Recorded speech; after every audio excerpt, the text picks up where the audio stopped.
Hey guys, welcome back to my channel. This is going to be a repair information video, more to share what you need to do to remove the starter on a Audi Q7 2014 TSFI, which means is a supercharged engine.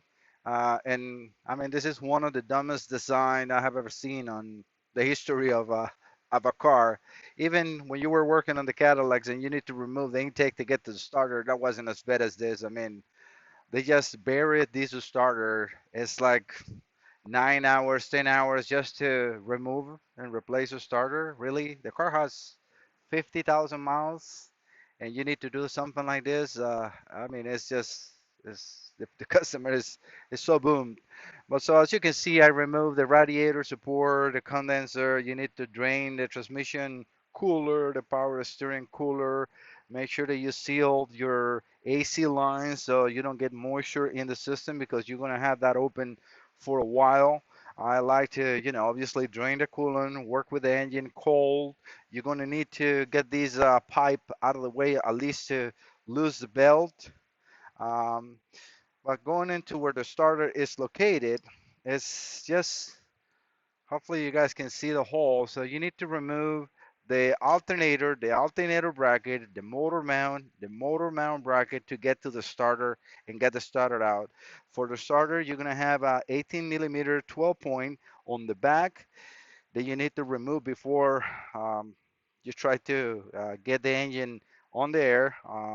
And then the one on the front is a 17 millimeter. The main power cable that goes to the starter and to the alternator, it has a 10 millimeter uh, kind of like a clamp that you need to remove in order to be able to move the wire because otherwise it's tight. You cannot do any testing in the starter while the car is completely together. So I like always to do, activation, main powers, make sure the grounds are good, which are right now very easy to see. I have a ground cable right here gets attached. I put the bracket back again so I can do a little bit of a test and at least to make sure that I have the activation and then I don't put everything back together and then the car won't start. I talked to the customer and we explained it. It's nothing really we can do. It's nothing, no way that we can test the starter while everything is together. It's just impossible. So this is the starter, a very small. I'm actually working in another bay, as you can guys see. Uh, that's my bay on the other side.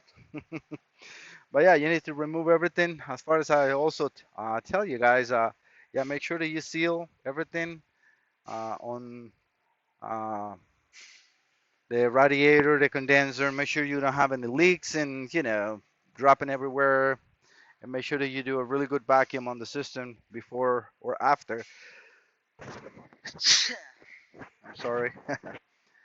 Yes, my goal right now is connect the battery. I have actually, obviously, the battery disconnected because you're gonna be working on that main power cable, which is right there where I have that red lead connected, and that red alligator clip. And for the rest, everything, the engine looks really nice and clean. The customer said that he was experienced for at least 2, 3 years. This sometimes no crank, sometimes extending crank, which I don't think is related to the starter, the long crank, but. Yeah, so I want to double check, make sure I don't have, something else hiding because or hidden, because this was in an inspection facility, not in ours, and the car just didn't want to crank no more. The way the car was brought to us, it was in a tow truck with a lot of stuff removed, and I said, let me see. The battery was completely dead, 2 bolts in the battery, and it's a brand new battery.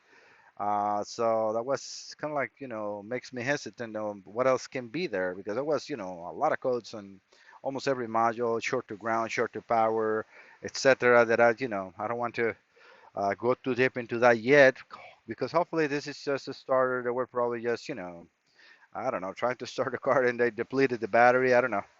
But so let me do the test and see if everything is good. I will have, I have a heavier load. It's just a halogen load on the main cable just to make sure that, it's not going to drop. And so is in the activation on the other one, um, which is in here. That's just an activation for the solenoid. So I'm going to call Ed to help me just to turn the ignition and try to crank the car. which obviously is not going to crank, no starter, and then we go from there. All right, guys, I got it in the car. As you can see, we have a very nice and bright main power, so I don't think we have any problems in there. The other one that I really want to see, and that's the activation for the solenoid. Um, the starter activation, that will be this one in here. So crank it. Let me know if you're cranking it. You are? Okay, so we do have a problem with the activation.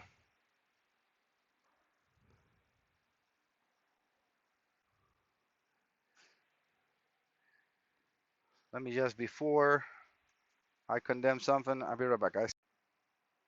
All right, so yeah, we do have a problem with the activation for the starter.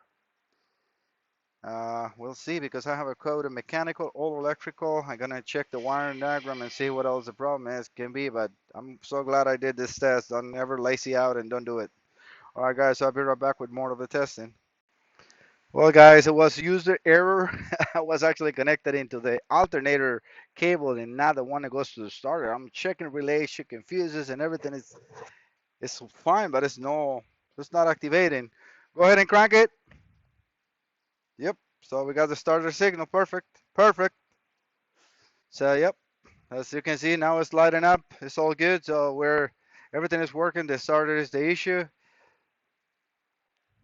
Listo, Ed. Muchas gracias. Puede quitar la ignición y todo. Yeah, so for whatever you guys need to know also too, the fuse box and relay box for the starter is here. These two relays, this is a starter relay 1 and a starter relay 2. If you see in the information, they actually name it backwards. Let me just make sure I got this right. Uh, let's go over to the information, which I have open in here. So A6, you see how they name in A6 in here, it should be the one further in, that's A5. That's the starter relay 1.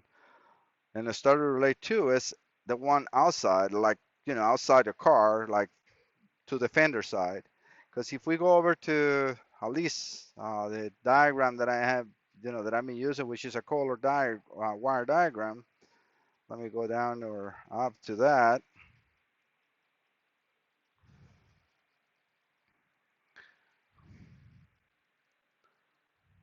This one, the starter relay 2, is the one that supplies power to starter relay 1 and then to the solenoid.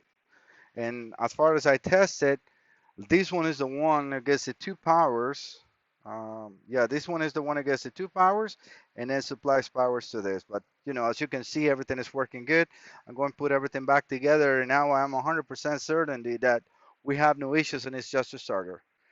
Hopefully you guys like this video. I know it's not much of repair, but at least I show you what you need to remove. You need to remove the hoses in here, the intercooler, or yeah, it's 2 intercoolers on this car. So you need to remove the one on this side, um, everything away, all the hoses. Auxiliary air pump is right here. Sorry, right here. You need to remove those hoses so you work as a human being in here. But yeah, everything is good to go. So I'm just waiting on the starter. The bolts for the bracket of the engine cannot be reused, and that will not be here till tomorrow. So this is going to be a little bit of a wait, but it is what it is, right? Okay, guys. Again, hopefully this helped somebody. I will see you next time, and this is what you need to do. It's no other way. You can check up to there on the fuse box all the activations, but you cannot get into these wires until you remove. So just gotta be honest with the customer. I mean, I'm sorry, and that's what we did. I mean, if I go there and it's just a wire that is broken, I mean, it's no other way to test. I gotta go all the way to the source, which is the actuator, the starter, and that's the only way you can do it. All right, guys, I see you next time, and don't forget to subscribe. Bye bye.